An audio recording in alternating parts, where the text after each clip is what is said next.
Noon. Amen po ba? Amen! Tayo po ba ay nasasabik sa ating Panginoon? Amen! Amen! So, purihin po ang ating Panginoon sa umagang ito. At ngayon po, sabi ko nga po, lahat po ngayong pong buwan ng July, ay lahat po ng pangangaral ay may kinalaman po sa Bible o sa Biblia. Amen. So ngayon po umaga,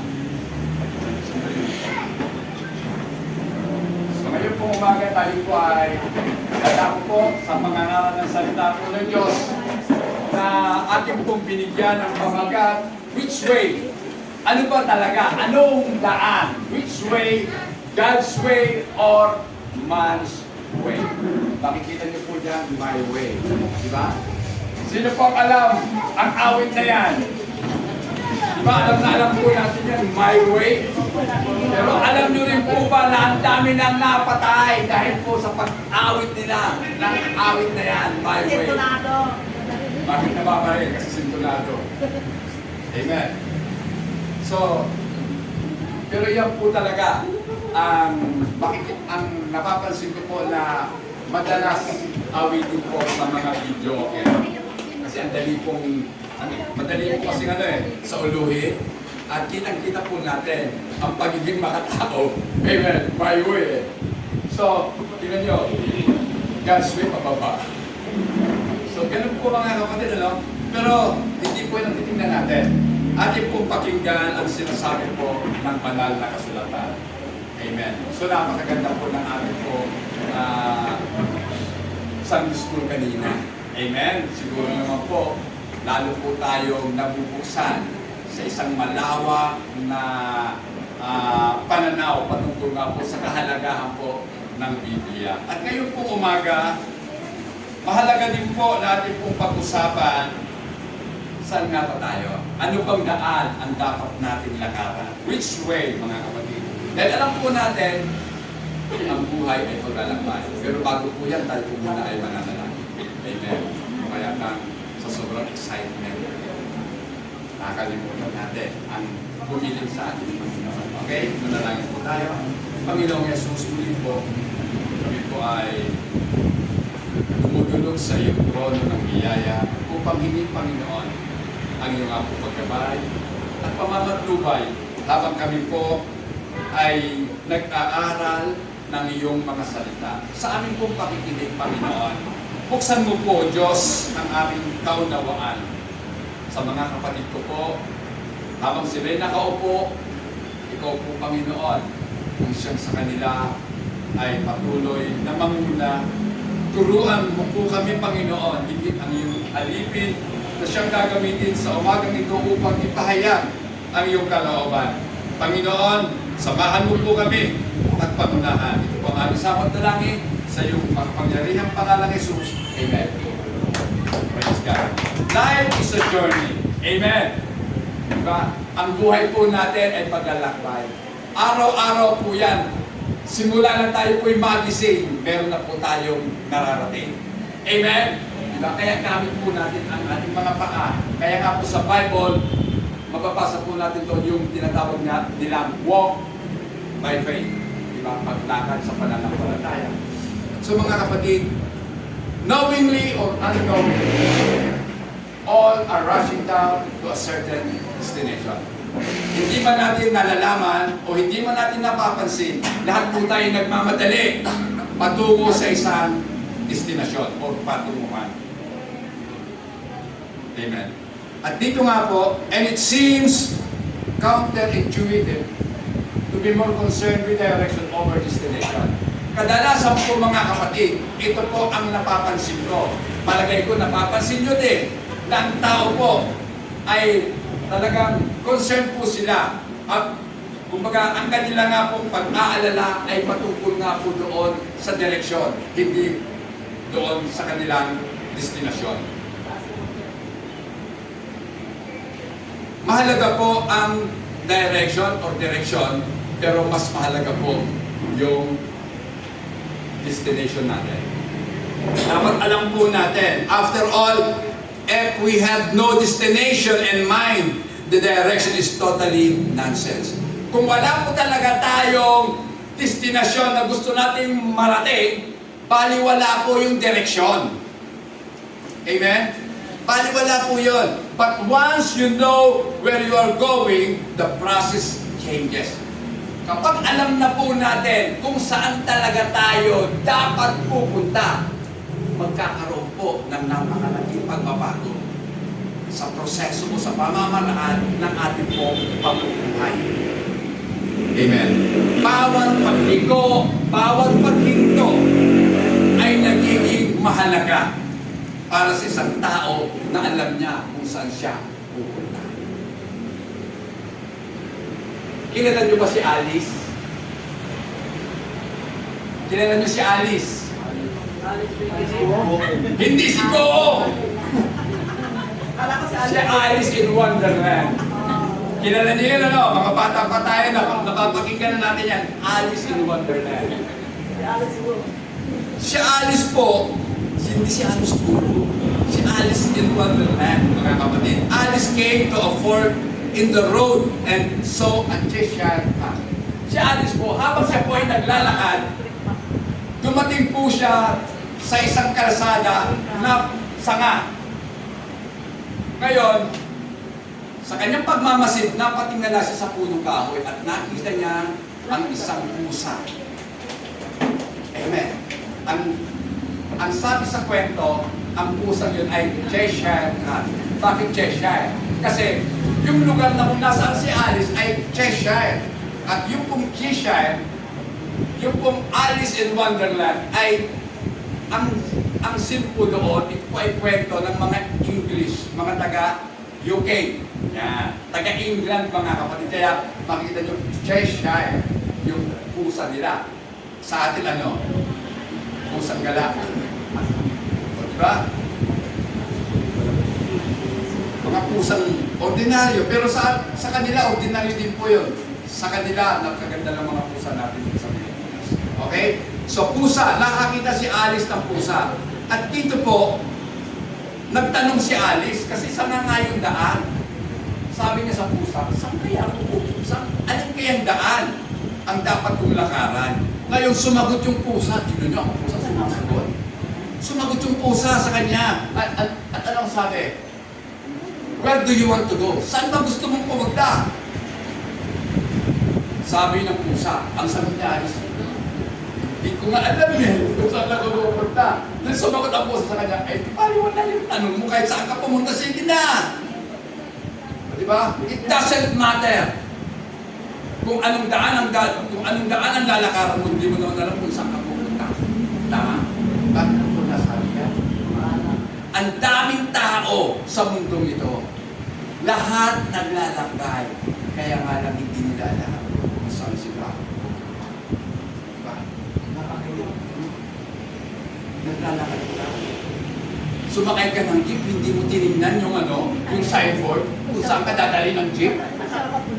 Ang sabi mo, baklaran yung pala sinakyan mong jeep, papuntang Alabang. Oh. Diba? Mali. Kaya nga po, tayo masyado tayong concern sa mga direction. Diba? Pero hindi natin nga alam saan ka nga ba talaga pupunta. Kasi kahit tama yung direction mo, kung hindi mo naman alam kung saan ka pupunta, wala. At hindi mo masasabing tama dahil hindi mo nga alam kung saan ka pupunta. Amen. Ang Biblia, the Bible present only two. Ang Biblia po ay nagbibigay po sa atin, naglalahad po sa atin ng dalawa lamang na destinasyon. Amen? Either hell or heaven or hell, to be with God or to be separated from God. Okay, separated po yan. Diba? Kasi yung heaven, kasama mo ang Diyos. Yung hell, separated ka sa Diyos. Amen. All throughout the scripture, the Lord is faithful in giving us direction that leads us into His incredible plan. Mga kapatid, ang kabuuan po ng Biblia ay punong-puno ng mga pagtuturo ng Diyos. directional. So, dinadirect tayo ng Diyos kung saan tayo dapat pumunta, mga kapatid. Amen? So, nakikita niyo. Kasi meron po siyang magandang plano sa bawat isa sa atin. Sabi nga po sa Jeremiah, alam po natin, di ba? Jeremiah 33:3. Diba? O kaya, meron pag isa, Jeremiah 29 verse 11. Sino nakakaalam nun? Jeremiah 29:11? Alam ko, sabi ng Panginoon, alam ko ang iniisip ko para sa inyo. O, di ba? So siya lang ang nakakaalam ng kanyang iniisip para sa atin. Amen. Alam niya, may plano siya para sa atin. Kaya lang minsan, ang nakakatawa, yung tao mismo, walang plano para sa kanyang sarili. Di ba? Ang daming tao ngayon, tumanda na lang, walang plano sa sarili niya. Kaya ang buhay kung saan na pupunta. Kaya bata pa lang tayo, turuan natin bata pa lang kayo, kung kayo ay mga magulang ng turuan ng mga anak nyo, mangarap kayo. Hindi masamang mangarap, libre lang yan. Wala mabayad na. Dahil kung wala kang pangarap, wala kang mararating. Tama? Wala kang mararating. Kasi wala ka namang pinangarap sa buhay mo.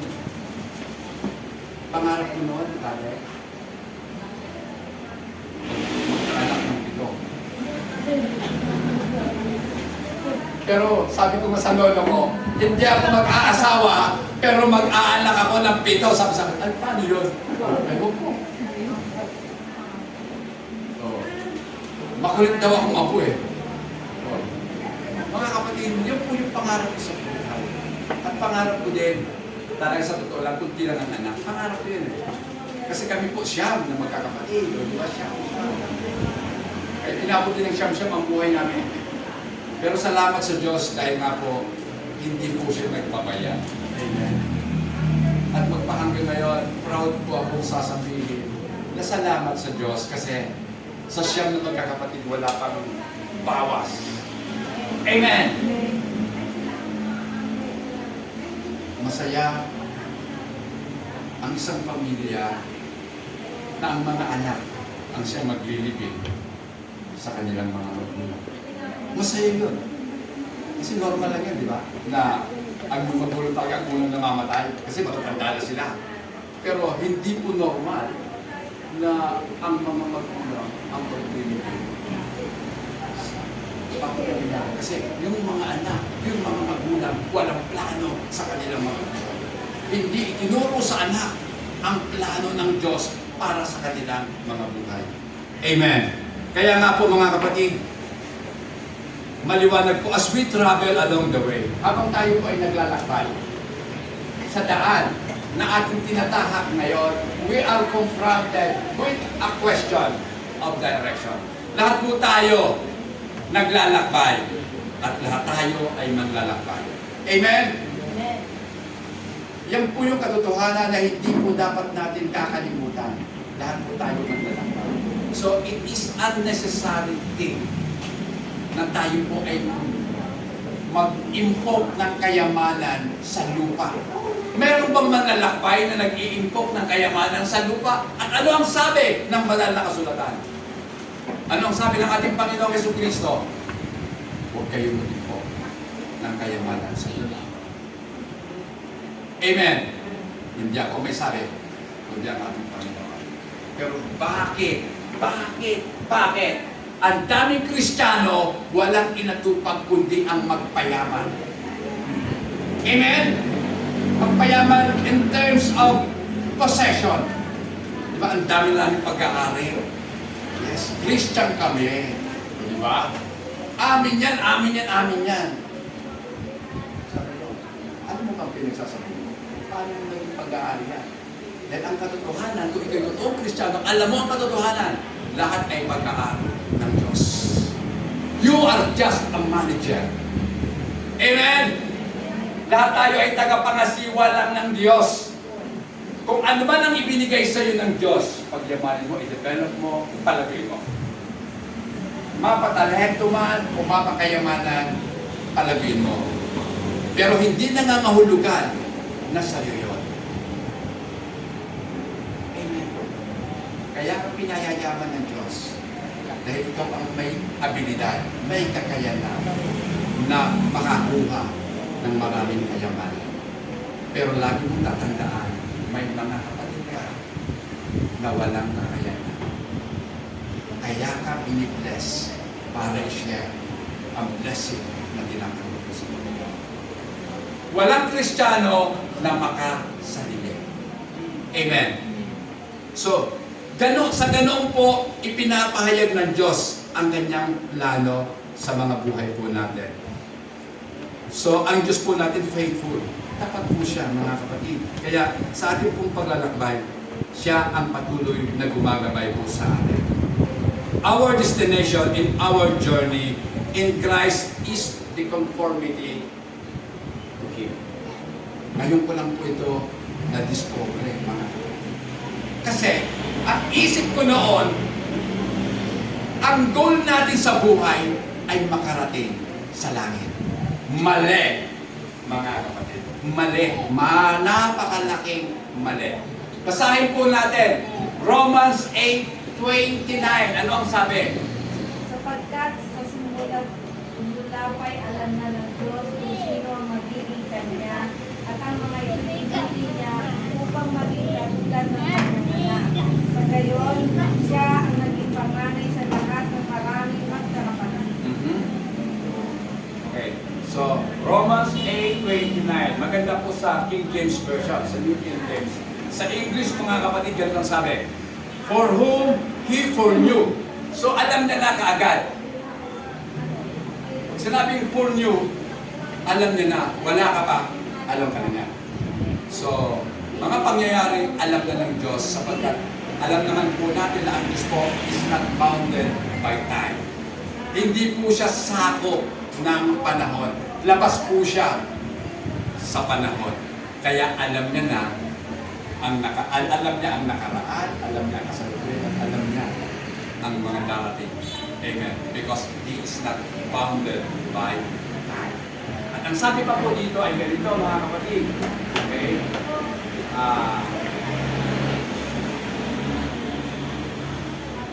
For whom He foreknew, He also predestined. So tayo po ay predestined. Itinalaga na. Para maging ano? So itinalaga tayo to be conformed to the image of His Son. Para tayo ay maging katulad ng ating Panginoong Jesus. At ang sabi pa po dito, that He might be the firstborn among many brethren. Upang sa ganon, siya ang maging pangalay sa lahat ng maraming magkakapatid. So, ang ultimate talaga natin, kumbaga, ito yung pinaka layunin po natin ang maging katulad tayo ng ating Panginoon Jesus. Amen. Yan po yung destination natin, maging katulad ng Jesus. Hindi yung makarating sa langit. Kung makakarating ka sa langit, ano naman ngayon kung makarating ka sa langit? Kasi dito po, magiging katulad tayo ni Jesus at siya ang magiging panganay sa lahat ng magkakapatid. Pansin niyo mga kapatid, tayo bilang isang pamilya ay magkakapatid. At si Jesus, siya ang pinaka-panganay. Amen. Kaya pagpunta mo sa langit, hindi ka nag-iisa doon, ang dami mong kapatid. Amen. Kaya nga po, napakasarap at napakasayang pag-aralan ang salita po ng Diyos. In order for us to reach our destination, we strive to follow whatever it requires. Para makarating ka sa iyong patutunguhan, kinakailangan pagsumikapan mo na sundin kung ano yung mga requirements para makarating. Hindi ka makakarating ng Amerika kung wala kang unang-una passport. At kahit may passport ka na, kung wala kang visa, di ka rin makakarating doon. At para makarating ka sa US Embassy, dapat alam mo kung saan yun. Baka kung saan ka pumunta. Baka may pwede naman online eh. Ha? Yung bang interview sa'yo ng consul online? Kailangan bumarap ka doon. Amen. So, saan nga ba ang US Embassy? Sa Ross Boulevard. Alin sa dalawa? Yung sa Pasay o nasa Maynila? Kasi dalawa yun, di ba? Alam niyo ba yung isa pa sa Pasay? Hindi niyo alam ano. Siguro yun yung residence ng ambassador. Kasi malaki yun eh. Sa may likod po na na magkakahilera lang yan sa kayong basta bago magkantin ng Baclaran, may malaking compound doon. US Embassy din po yun.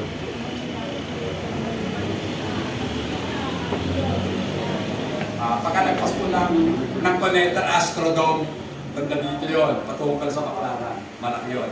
Pero ang US Embassy talaga nandito sa Ross Boulevard, malapit po sa Philippine Navy Headquarters. Okay? So, pag hindi po natin alam, dahil nasa sa atin na ang Espiritu ng Diyos, naiintindihan po natin ang salita ng Diyos. At ito na ang nagiging hangarin natin sa buhay. I want the Word of God more and more and more. Diba? Sabi ko ngayon, ang sarap mag-aral ng salita ng Diyos, lalo na sa umaga. Pag hindi kayo makatulog, ang ibig sabihin niyan, hindi kayo pinatulog ng Diyos. May purpose yun, mga kapatid. Kaya nga ako dati naiinis ako. Bakit ako hindi makatulog? Gusto ko nang matulog. Maaga pa, alauna, 2, gising na ako. Gusto kong matulog, pero hindi ko magawa. Bakit? Ayaw ng Diyos na matulog ka. May layunin yun, magpasa ka. Amen? At pagkulayan mo ang binasa. Pastor, paano ako mananalangin? Manalangin ka ayon sa iyong binasa. Napakaganda nun. Sekreto ng panalangin yun. Kasi hindi natin alam kung di ba panalangin natin. Then magbasa ka ng isang chapter, makakapanalangin ka. Paano doon sa nabasa mo? Amen? Kasi ang panalangin hindi lang request. Sister Ray, ano nga ba yun? Magtuturo si Sister Ray. Sopas naman ang papakain sa akin. Hindi tacos. Pastor, ano yung tacos? Tacos. Lord, teach us to pray. Kasi nakita ko ito sa isang pastor sa Amerika. Palibasa, malapit siguro sila sa Mexico. Kaya tacos ang ginawa niya tacos yung axe, naging tacos. Pero may letter O daga. Ang O, obedience. Diba? Thanksgiving, adoration, confession, obedience, then supplication. Sabi, tacos. At tama yung Sister Ray. May sabon pala sa yan. Akala ko sopas eh. Na may tacos na, may soup na tayo. Mabubusog talaga. So mga kapatid, eto yun eh. Ganun po ang Bible. Meron po siyang gustong mangyari sa buhay po natin. Amen. Na hindi lamang natin alam yung direksyon, kundi dapat sa direksyon na ibinibigay sa atin, ang sumikama po natin, masunod, upang tayo'y makarating sa ating patutunguhan. Deuteronomy 29:29. Tingnan nyo. Ay, hindi pa pala. Sandali lang po mga kapatid. Meron po pala. Psalms 119, 105. Sige po, sa Tagalog.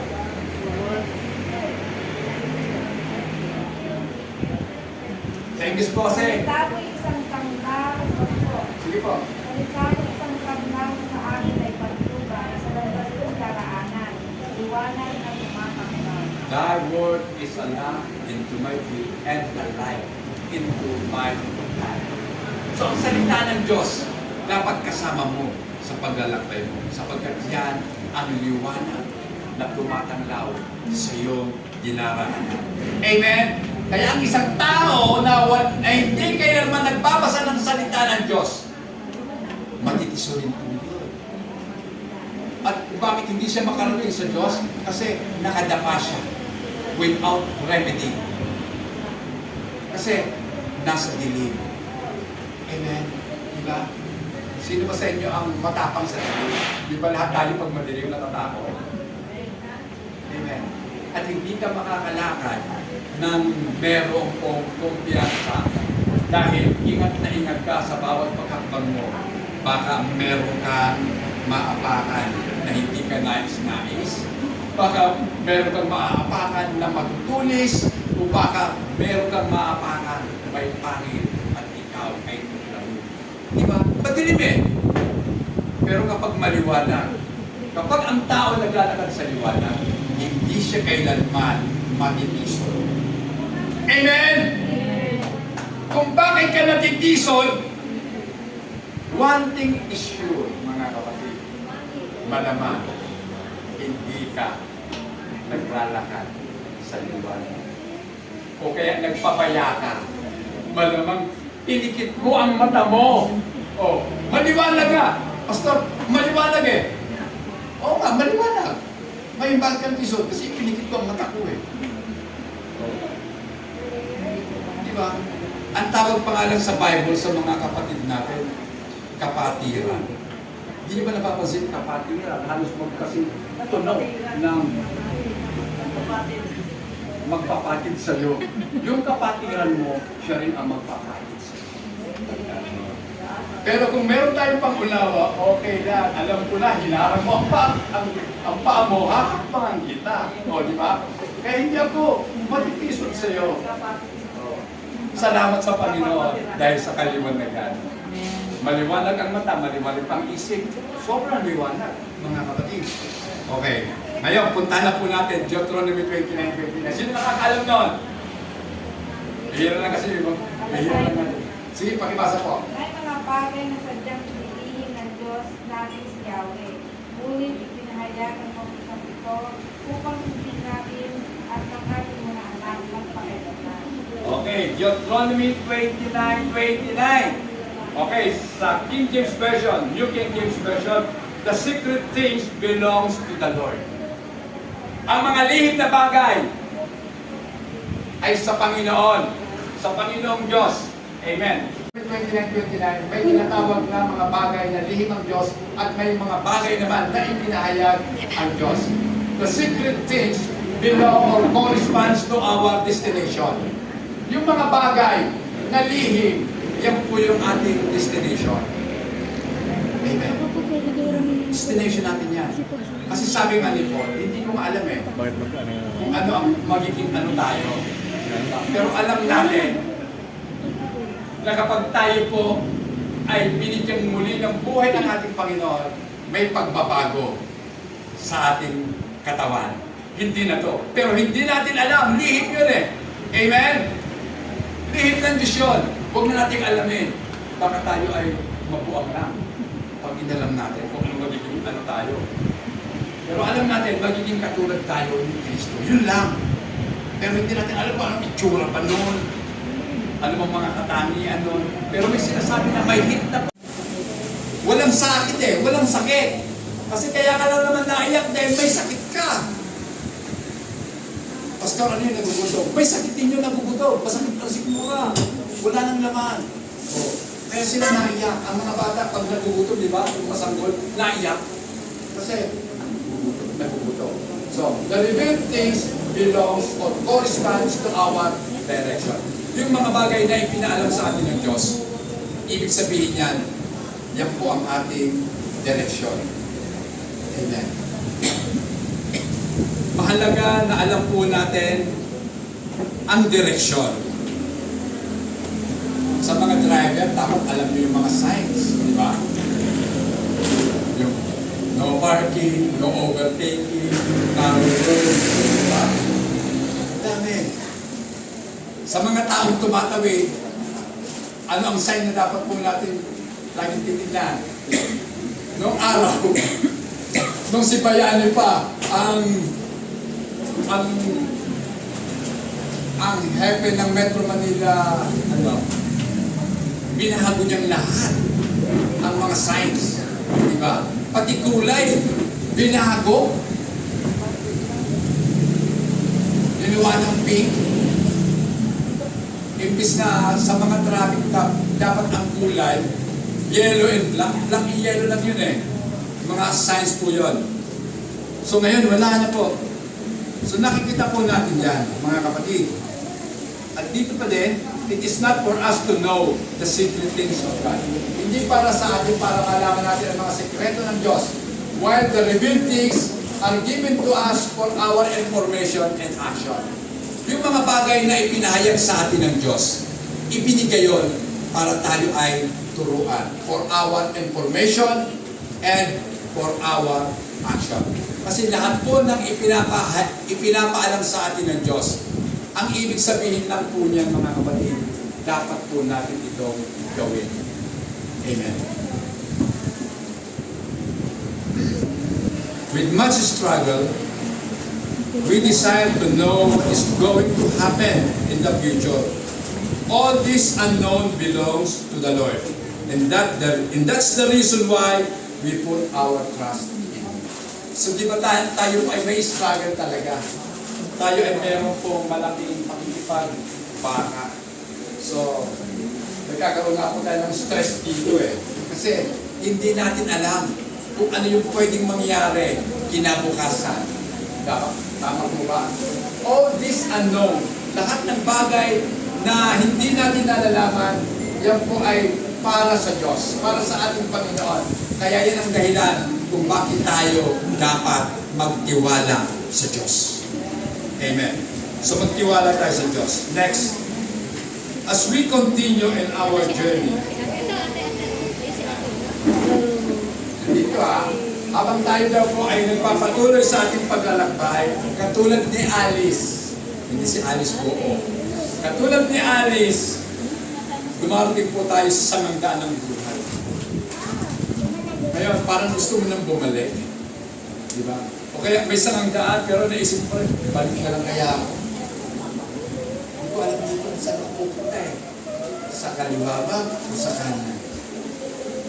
Itong kaliwa, my way. Itong kanan, God's way. Pero meron pang isang option, pwede akong bumalik.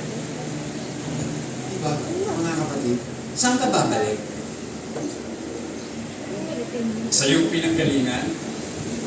Mahirap yun, mga kapatid.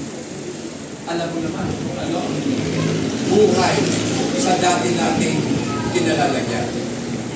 Mahirap mabuhay na walang Kristo sa buhay. Tama?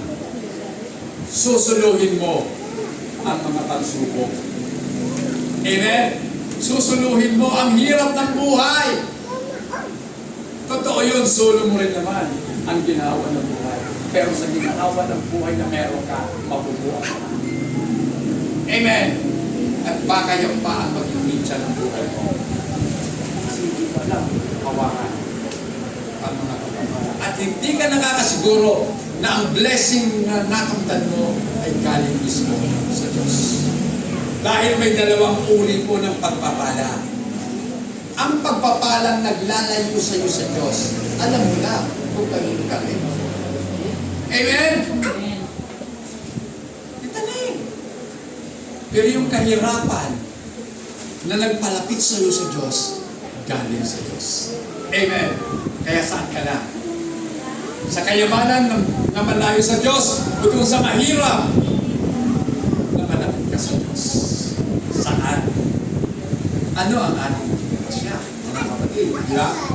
So, yan mga kapatid, kinakailangan natin mag-decide sa daan, saan ako dito? Are we going to follow the direction established by God or the direction established by man? Our way or my way? Diba? Kung hindi man natin, kasi may mga bagay po kasi na mahirap talagang maintindihan. Kasi ako po naniniwala na bawat tao ay kanya-kanya tayong hangarin sa buhay. May kanya-kanya tayong gusto eh. Pero minsan, yung ating expectation, yung ating inaasahang mangyari ay hindi nangyari. Diba? Minsan sinisisi natin ang Diyos. Panginoon, nagulakot naman ako sa iyo. Bakit gano'n? Bakit kami nawala ng lahat ng bagay? Di ba? Para bagang binubarang ka ng Diyos. Lahat ng anak. May alam akong tao ganon. Di ba si Hope? Lahat nawala. Mga anak niya, nawala. Kayamanan, nawala. Pati asawa niya, nagwala. Kasi ano sabi ng asawa niya? Sumpain mo na. Gusto mo na mamadali na. Di ba nagwala? Pero ano sabi ni Hope? Hangal na babae. Amen? You fool. Bakit? Maglilingkod ka lang ba sa Diyos dahil sa pinagpapala ka? Anong sabi ni Hope? Diyos ang nagbigay. Amen? Dapat tayo magpasalamat. Kasi kahit papaano, pinahirap. Amen? Kaya huwag ka nang magmaktol kung ang buhay mo may talim na. So, hindi ko matanggap. Bakit mo? Hanggang bukas na lang daw ako. Sabi ng doktor. Ha? Eh, nung sabi ng Diyos, hindi ko alam. Hindi mo pala alam eh. Ba't ka naniniwala sa doktor? Tao lang yun. Amen? At kung talagang hanggang bukas ka na lang, dapat ka magpasalamat sa Diyos. Bakit? Ilang taon ka na? Pastor, 38. Oh, di ba 38 years kang pinahirap ng Diyos ang buhay? Dapat magpasalamat ka. Dahil hindi mo nang binayaran yung buhay na pinahirap. Hindi arkila. Walang arkila yun. Diba? Kaya nga dapat enjoy ng buhay habang nabuhay. Pero habang nag-enjoy kasama mo dapat, yun may akda ng buhay. Amen! Sa pakibasa po, Deuteronomy chapter 30 verse 19.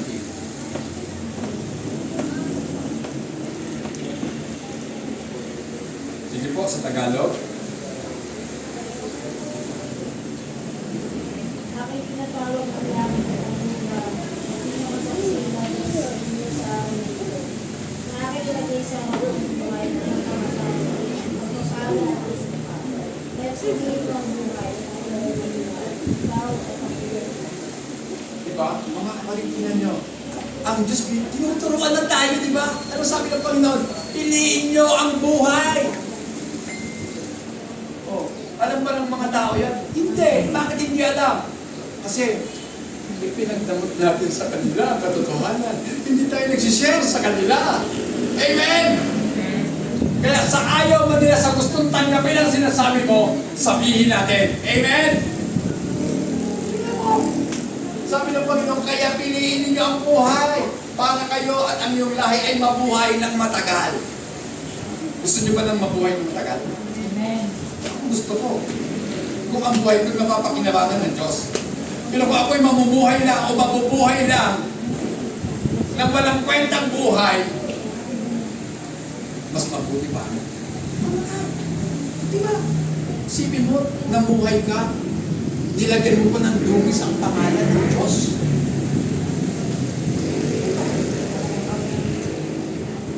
Anong akala niyo kay Kibuloy? Matuwid na tao? O ano? Si Kibuloy ba? Lingkod ng Diyos? Hindi! Napakaduwag ng tao na. Tao? Ngayon kung patayin ka ng gobyerno at ako'y naniniwala, hindi siya papatayin. Doon lamang pinatunayan ng Diyos na si Kibuloy, wala. Tuwag. Mapapanood yan, preaching ko yan, ng mga kampo ni Kibuloy. Yung sasabihin ko si Kibuloy, tuwag. Amen. Sinasabi niya siya yung Son of God. Eh, kung siya yung Son of God, katulad ni Jesus Christ, magpapako siya sa krus. Kaya niya? Magkano ng patong sa kanya? 10 milyon. Nagtago, ano? Lingkod daw ng Diyos. Ay, nagtataka nga ako eh. Kaya tama ang Bible, mga kapatid. Hindi po ang pagiging marunong mo ang makapagliligtas sa'yo. Amen. Ang daming kampon si Kibuloy, mga abogado, may mga hukom, may mga piskal, may presidente pa nga eh. Pero ano, mga kapatid, wala eh. Takot. Takot makulong kasi nasanay sa magandang buhay. Nasanay maging hari. Amen? Hari siya. Okay. Mga kapatid, choose life, sabi po ng Diyos. Piliin niyo ang buhay. Okay. So the Bible is an ancient book. Next na tayo. So, ang Biblia po ay lumang aklat. Tama? Luma eh. Ancient na eh. But still relevant today. Ito po yung nakakapagtaka. Luman-luma na. Nasa scroll pa nga dati. Yung mga manuscript nakalagay pa sa scroll na nakatago sa mga banga doon po sa kuweba ng Qumran. Pero ang kanyang kabuuan hindi po subject sa pagbabago. Hindi subject sa alteration. Pag sinabing alteration, meron tayong mga binabago, meron tayong binubura at hindi rin subject sa mga pagbabago or amendments. Hindi katulad ng ating batas. Di ba? Ang batas ng tao, lagi merong amendment. Kahit batas na lang dito sa ating bayan, may mga amendment. Sister Jenny, sa ating educational system, ang mga lumang libro, nagiging obsolete na. Naalala ko pa nga nung mga nag-aaral tayo si Sister Feli. Sa inyo po pa may libro nila, BPNP na, mga pang grade 1. Pinaputa ko sa PPNP lang. Tapos sa amin sa Bicol, meron kaming Bicol na aklat. Tapos mapapasok ko doon. Yung, kasi Bicol yun eh. Aw, aw, aw. Patok ni Bido. Si Bido, aso. Pangalan ng aso yun. Aw, aw, aw. Yan daw ang kahon ni Bido. Bicol na sa... Oh, ngayon wala na. Wala na po yung mga aklat ngayon. Obsolete na. Pero ang Bible, hindi nagpapago. Parang Diyos, ang ating Panginoong Yesus, sinabi niya, siya noon, ngayon, at magpapagayon. Amen. Siya yung pasimula at siya rin ang wakas. So mga kapatid, napakasarap mag-usap patungkol sa salita po ng Diyos. Amen. At sinasabi nga po sa Proverbs 22:28, ano sabi doon? Huwag mong babaguhin ang mga hangganan sinayo. Yan pong hangganan sa English po, ancient landmark. Para bagang sa mga lupa, di ba meron po mga tawag ng mohon? Alam niyo, di ba? Inilalagay. Yun yung mga hangganan. So ang sabi po ng banal na kasulatan, huwag niyong babaguhin ang hangganan itinayo at inilagay doon ng ating mga ninuno. So ang hangganan, pwede rin po ito ipapahulugan sa banal na kasulatan. Huwag babaguhin sapagkat yan ay inilagay na ng ating mga ninuno at yan ay mapapakinabangan hanggang sa kasalukuyan. Amen. Diba? Kaya ang laking pasalamat natin, ang Bible po natin hindi nagbabago. At yung mga bagong translation ng Bible sa Pilipinas, kinokondem ko po yun. Alam niyo po ba yung Bible na huling version ng mga Bible ngayon sa Pilipinas, sa Tagalog? Pambakla. Saka meron mga pang-teenager. Ano to? Bakit ba kinakailangan mag-adapt ang Bible sa sitwasyon? Hindi ba dapat ang sitwasyon o ang panahon natin ang mag-adapt sa Bible? Bakit kinakailangan ang Biblia ang mabago? Bakit ang tao ang hindi magbago? Amen. Yan po yung mali. Kaya tama yung ating Sunday school. Yung pong tinatawag na early manuscript, yung mga original na mga isinulat ng mga apostol. Error-free. Wala pong mali. Ang mga translation na ngayon, mga version ngayon, ang mali-mali na.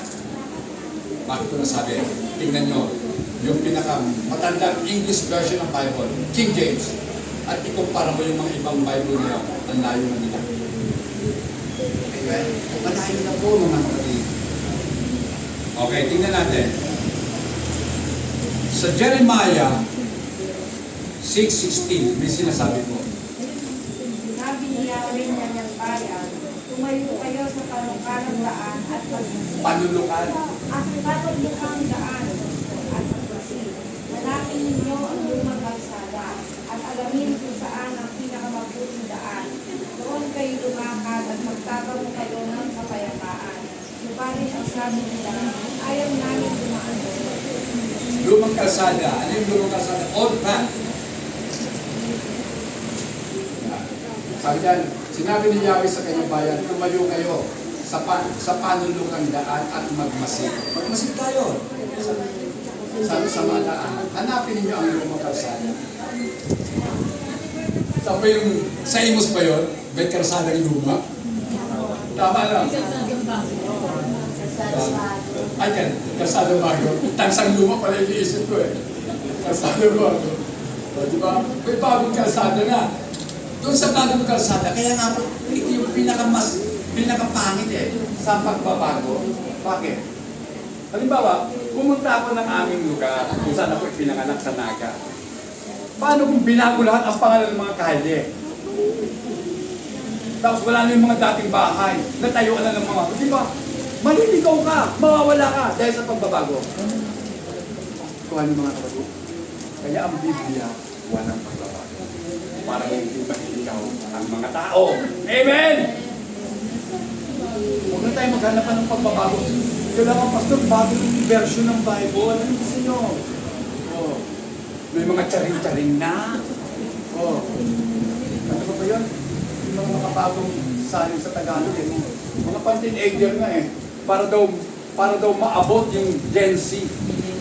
Yung sino may sabi sa inyo? Naaabutin nyo. Hindi tayo ang aabot sa kanila. Ang Diyos ang aabot sa kanila. At hindi naman ang tao naghahanap eh. Ang Diyos ang naghahanap sa mga tao. Pero ang relihiyon, binahanap ng mga tao. Ang Diyos nila. Pero ang totoong relihiyon, ang Diyos ng relihiyon natin, ang naghahanap. Hindi nga relihiyon yun, relasyon natin sa Diyos. Diba?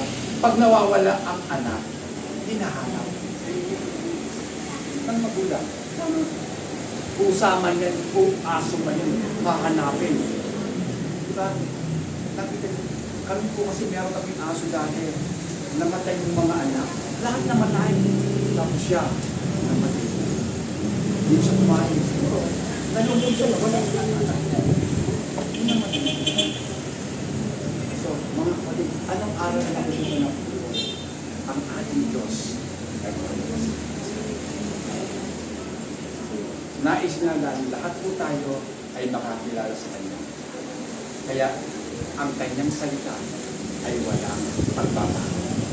Dahil kung papaguhin po yan, malamang sa malamang, hindi natin makikilala ang ating salita. Amen. Ibang Kristo na, ibang Jesus na ang makikilala natin.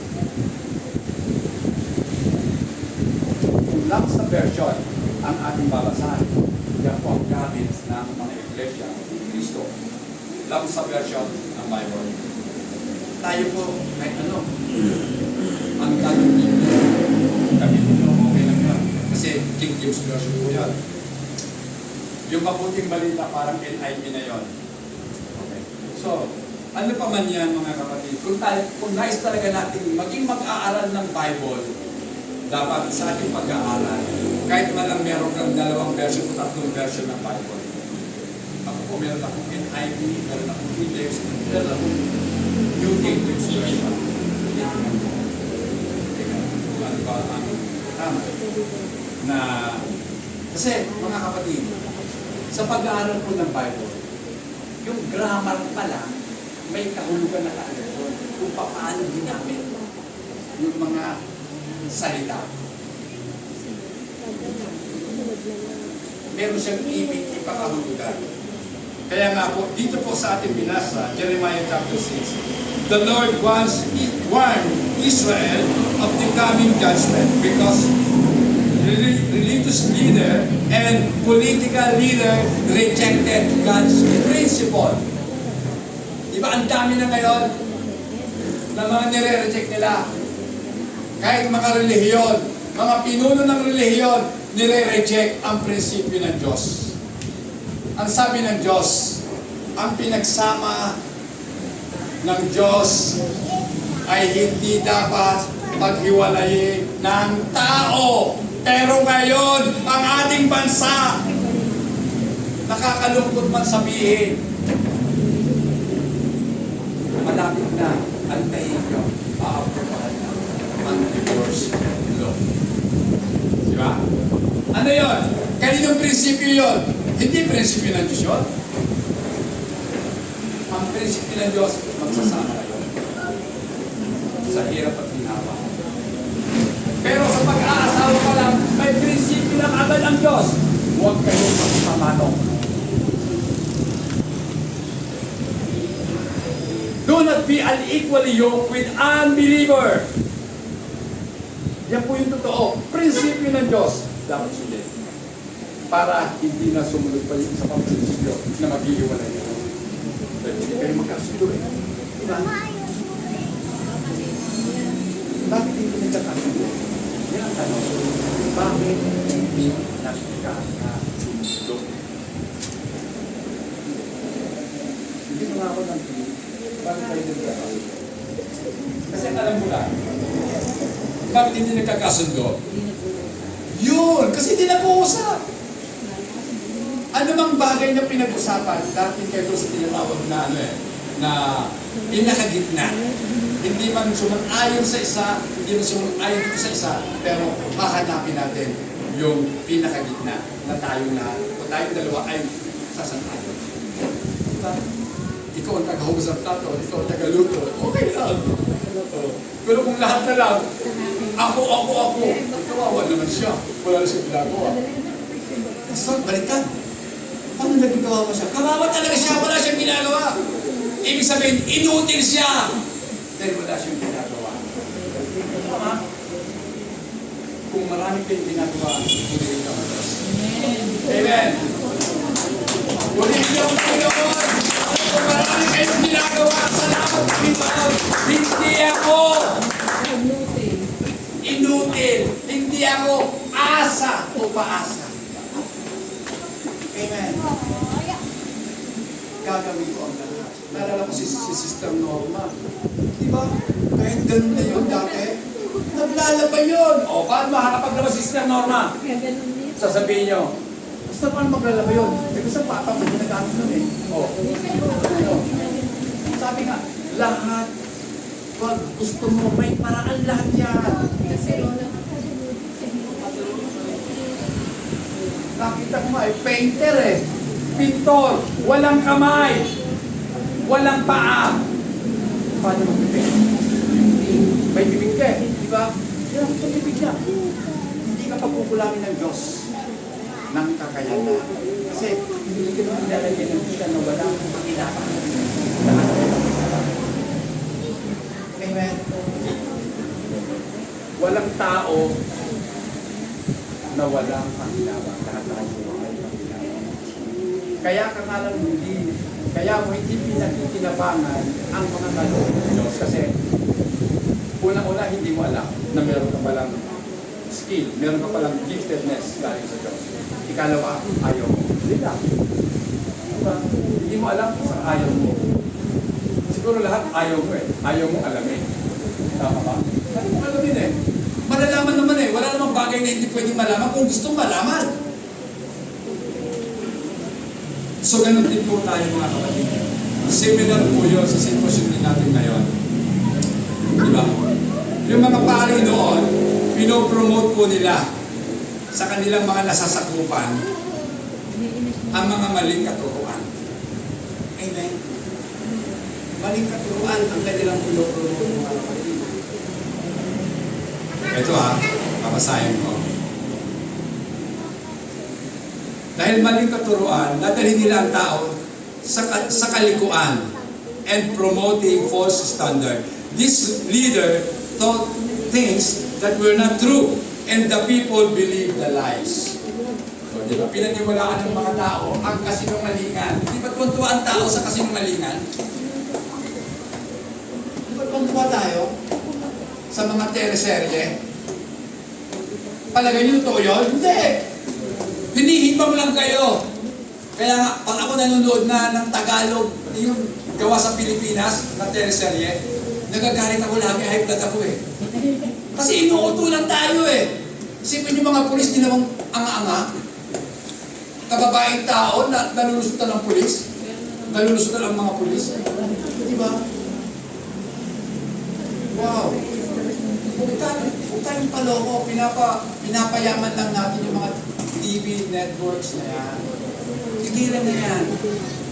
Amen. So, ganun din po ang nangyayari ngayon sa ating bansa. Our leader promotes and establishes policies contrary to God's standard. We have rejected the truth. Tinalikuran na ang katotohanan. Diba? Ngayon, pwede nang kasal. Pwede nang ikasal. Pag lalaki sa lalaki, ang babae sa babae.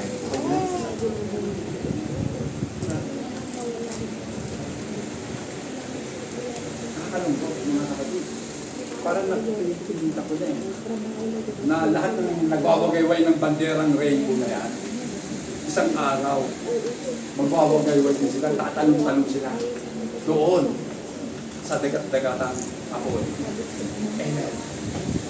At sinasabi pa nila, Pride Month. Pangalan pa lang nila, Pride na kaagad.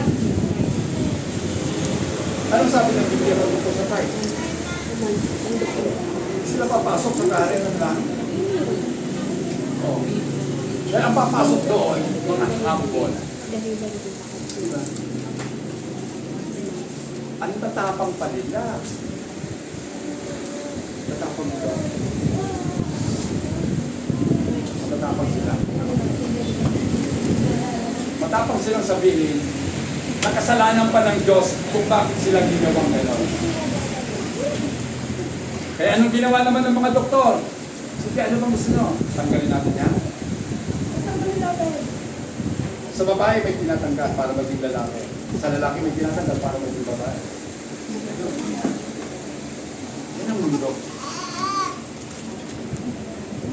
Yan po ang realidad, mga kapatid. Kaya mag-isip na po tayo, sasabihin pa natin. Lagi natin sinasabi, malapit na ang pagbabalik ng Panginoon. Okay, kung malapit na ang pagbabalik ng Panginoon, may tanong po ako, isa lang ang tanong. Ang tanong ko ganito, handa ka na ba? Oh, di ba? Lagi natin sinasabi, babalik na si Jesus Christ. Tigil-tigilan nyo nga ako. Bakit di nyo sabihin, handa ka na ba? Kung babalik siya. Kasi hindi siya babalik para tapik-tapikin ka lang. Pag babalik ng Panginoon dito, dalang niya tapak. Amen! Kakatulad niya. Ang lahat niya. Dati, nung pumunta siya dito, tagapagligtas. Amen! Para iligtas. Sino? Yung kanya. Hindi lahat ng tao gustong iligtas ng Diyos. Mali po yun. Maling prinsipyo, maling pag-aaral ng Bible. Sino ang ililigtas ng Diyos? Lahat ng Kanya. His own people. Diba? Ang tao dalawang klase sa Bible. Isang kambing, isang tupa. Oh. Ngayon, alangan naman iligtas ng Diyos yung mga kambing. Siyempre hindi. Kambing ka nga eh. Hindi ka ililigtas ng Diyos. Pero paano mo malalaman kung sino ang tupa? Then ang sabi ni Jesus Christ, I came to seek the lost sheep of Israel. Amen! Naparito ako upang hanapin ang mga naliligaw na tupa ni Israel. Kaya dapat tayo, Sister Rowena, Sister Kay, Sister Senny, Sister Jo, lahat po kayo, lahat po tayo dapat magsalita na. Dahil para malaman natin kung sino ang tupa, salitay natin ang salita ng Diyos. Dahil ang sabi ng Panginoon, ang aking mga tupa nakikinig sa akin. Amen! Kaya yung evangelism, mahalagang sangkap para malaman kung sino ang tupa at kung sino ang mga tabi.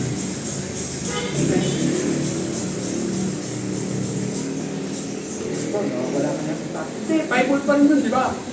Bible ang pinag-usapan natin. Biblical po yun. Okay. Then, pakibasa na rin po, Isaiah chapter 5, verse 20 to 21. Kawawa kayo mga baliktad at isip. Baligtad ang isip! Kawawa kayo, sabi dyan. Ang mabuting gawa ay minamasama at minamabuti naman yung masama. Ang kaliwanag ay ginagawang kadiliman at ang kadiliman itinuturing na kaliwanagan. Sa langit mapait ang Sa lasa. at sa lasa kung mapait ang sabing matamis. Sa lasang matamis ang sabing mapait. Kawawa rin kayo mga nag-aakalang kayo'y pagtulog at matatalino sa inyong sariling paningin. Talaga bumibol. Sa iyong sabihin sa sarili mo, ang talino mo. Dahil ba nga sabihin ng Diyos, hangat ka, anak, ang totoo, bobo ka. O di ba? Galing pa rin tayo, ang talino. Alam mga kapatid, nakakapagtaka lang naman. Sa ating bansa, ang gusto natin manugulat, matatalino. Tama? Kasi, qualification doon, ay hindi nga pala sa Pilipinas walang ganun eh. Basta Filipino citizen ka, nakapag-aral ka, kahit high school lang, pwede ka maging presidente. Pero kasi, iniisip ko nga rin, hindi lang talaga patayan ang pagiging matalino. Ang patayan dapat makatao. Makatao pagkatao. Kahit sabihin napakatalino mo, kung baliktad naman ang isip mo, yun ang sabi din eh, kawawa kayo mga baliktad ng isip, ang mabuting gawa, minamasama. O diba? At yung namang masasama, ginagawa nilang mabuti. Baliktad ng isip eh, di ba? Ano to? Ano bang ibig sabihin niya mga kapatid? Ito na ha, girlfriend na lang bawa. Di ba masama? Sa isang tao, ang magmumura. Nagmumura, di ba? Pero bakit may mga magulang na kapag ang mga anak nila nagpapasimula ng magsalita kapag nagmumura to, oh, galing naman ang anak ko. Nakapagsalita, wala na. Nagmumura ka na. Nagmumura ka na. Kaya nga mga kapatid, huwag po tayong maging makasangal. Na walang Kristiyanong baliktad ang isip. Pag sinabi ng Biblia mali, wala na pong question yun. Kapag may nagtanong sa inyo, mga miyembro ng LGBTQ, RSTUV, sabihin nila, sister, brother, mali pa itong ginagawa namin. Ano sabihin nyo? Tama lang sa okay gagawa nyo. Parang ganun ka lang. Tama lang. Damdamin mo yan eh. Hindi mo alam ang sinasabi mo. Kung nararamdaman mo, dahil ang totoo lalaki ka, nararamdaman mong babae ka, dinadaya ka lang ng puso mo. Ano sabi ni Jeremias? Ang puso ay mandaraya. Di ba? Lalamya-lamya ka. Ako dati, akala nila bakla-bakla daw ako. Sabi ko, meron mo baklang gusto magkaanak ng puso. Sabi kasi sa akin, ang lamya mo kasi rin eh. Ganun. Kung di ba malamya, bakla na? Hindi naman. Kasi ang kapaklaan, puso yun. Amen? Nadadaya ka lang ng puso mo. So mga kapatid, conclusion na po tayo. Choose God's way. For in it is life instead of death, blessing instead of cursing. Mga kapatid, piliin po natin ang daan ng Diyos. Sapagkat sa daan po ng Diyos, naroon ang buhay sa halip na kamatayan. Sa daan ng Diyos, nandoon ang pagpapala sa halip na sumpa. Tumayo po tayong lahat.